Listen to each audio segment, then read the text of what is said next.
Hey, what's up, everyone? This is Joseph Flahiff, and you are listening to or watching the Entrepreneur's Starter Kit.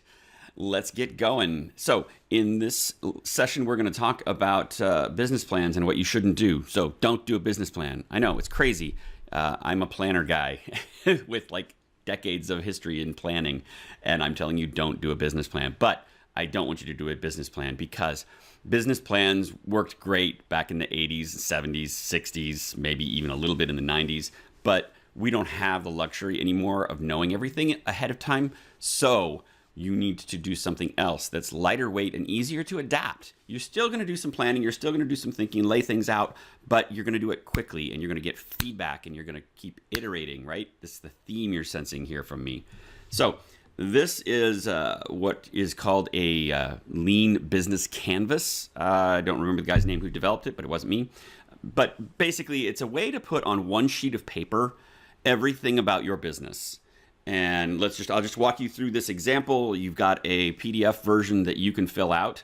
This is the hypothesis, or the product is an extreme weather resistant phone case. So let's just walk through the example. So, here we go. So the value proposition is that you'll be able to protect your iPhone from overheating. You've seen it sometimes when you get your phone and you get that warning on it that says iPhone's too hot or your phone's too hot, and it shuts off, right? Because your phone's too hot. So this product is a case that keeps your phone from getting too hot. You have some technology that you've developed. I don't know what it is. This is just an example. Maybe one of you actually is going to do this. That'd be cool. Tell me about it if you do.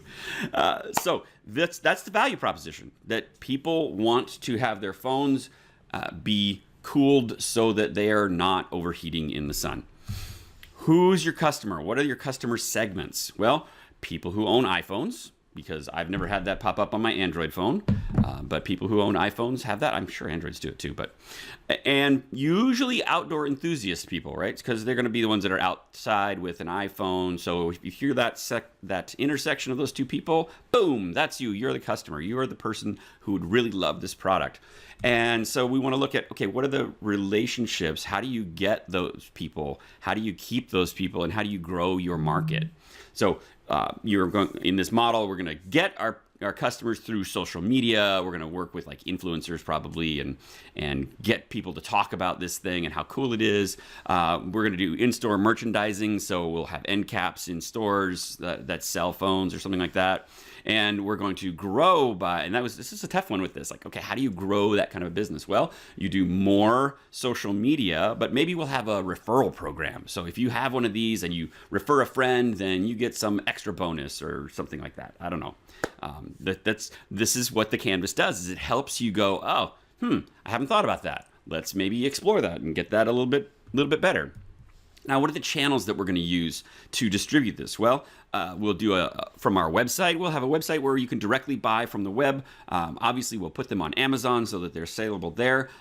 We'll create an affiliate program. So if you want to, if you're a person who likes our product and says, hey, I would like to refer this to other people and make money on it. So we would give you a percentage of the sale when one gets sold off of our website, for example.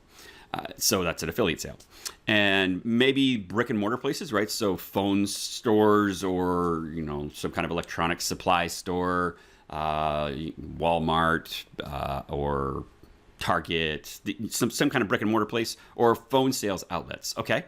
So those are the channels that we're going to use to sell the product. Well, now that just added, if you see that here on the right-hand side, look at our customer segments. Now we just added 2 new customer segments because the affiliates are a customer and the phone sales outlet stores are a customer. They need to be sold on this is a good product and they should carry it, or this is a good product and they should promote it. So they go under the customer segment.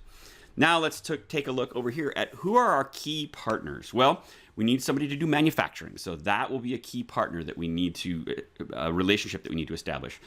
We have the whole shipping and fulfillment pipeline that we have to figure out. So there's key partners that will be happening along there. We'll have needing a marketing team and a sales staff. All these people are key partnerships. If we don't want to have them on staff, we want to have partnerships with people who will do these things for us. Maybe there's other things. I don't know. Just using an example. So then after we've figured out who our key partners are, now we want to talk about what are the key activities. Well, there's manufacturing, there's production, there's the supply chain, right? There's the shipping of stuff all around the country or around the globe. There's marketing and there's sales involved. There's probably other things that I can't think of right now. Maybe there's R&D. I should put R&D on there for making future products. But for this product, we'll just start with this. Now, what are the key resources we need? Oh, look, I did R&D there. Key resources we need. Well, we need an initial investment.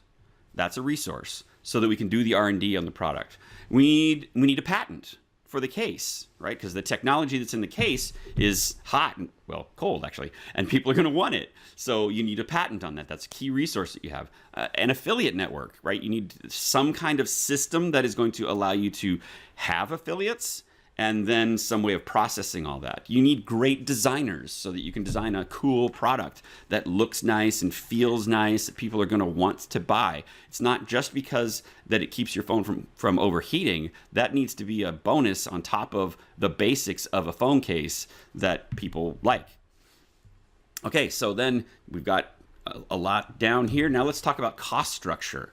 What are the costs associated with? Well, there's the manufacturing, there's shipping and supply chain, there's the payment to the affiliates that we'll have to pay for commissions, there's sales commissions to the phone store outlets or the brick and mortar kinds of places, there's the design and R&D that we have to pay for, and there's the patent that we'll have to pay for. So there's all these cost structures in place. There's probably more. This is just me throwing it together for you. So take a look at the cost structure. Okay. Now we want to take a look at our income streams. Where are we getting revenue from? Well, so in a phone case, I just see the phone sales of the product. It's like there's not a whole lot of other revenue streams unless you want to break out the different but channels is there. So no, the revenue stream is the phone itself. The phone case itself. Unless we had additional products that we could sell that would lead you up to or take you from there to something else, like an upsell product, this is the one revenue stream. So now you can look at this proposition of creating an extreme weather-resistant phone case and go, is this a valid business plan? Personally, I don't know. I don't think this is a really good business plan. I think this is a good idea, but it doesn't make a business. What it makes is you could still build it, but what you would want to do is sell it, right? Sell the patent and the production rights to someone else who already, like OtterBox or I don't know who the other people are, that make phone cases. Then you could get revenue off of a residual off of that, right? Some kind of commission off of each sale or something like that.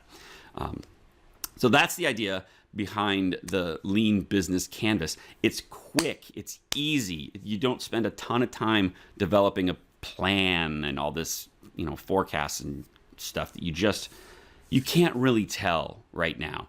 And this allows you to make sure you've got things, make sure you're balanced. If you see something that looks light, like the revenue streams, maybe we need to think about that some more. Maybe we need to dig down deeper into that. Maybe we need to throw this idea out. But then you can take this and go, okay, now I'm going to look at the other things we talked about. Remember we talked about Lean Startup? I'm not going to go through these, but we talked about the Lean Startup and how you can get a minimally viable product quickly so you get some feedback so you can iterate. And so this MVP process, whether you do like an explainer video about it or you do some kind of landing page, something like that, to test the riskiest pieces of this business plan, this Lean Canvas, you can get feedback. So that's you would build one of those things, either an explainer or a crowdfunding or a landing page or Wizard of Oz kind of background MVP model. You would build that, you would get it out there and measure it and learn, and then what you learned would be what you would change on this sheet here to go, okay, well, this didn't work, but that's going to work. Key activities, we're going to add some here. This is a tool to organize your brain. Don't let it drive you, you drive it. It's just a way of thinking about your business so that you have something to keep everything in balance and recognize that you're not missing out on some big chunk of your business. All right, that is what we've got today. So now your next action steps, this is a big one. It was a short video, but it's a lot of work for you. Complete your business canvas. Review the lean startup ideas. Maybe go back and rewatch that lean startup video that you've seen. Define what you're going to do for an MVP. How are you going to test your idea? Please remember that an MVP is not what you plan to sell in the end. It's just a test. Define your feedback model. How are you going to get feedback from your MVP and get your MVP out there? Get it in front of some customers and get some feedback quickly so you can then iterate and start that iteration process. This is the first step, folks. This is your first step of getting it out there. And it's not that hard. You can really do this.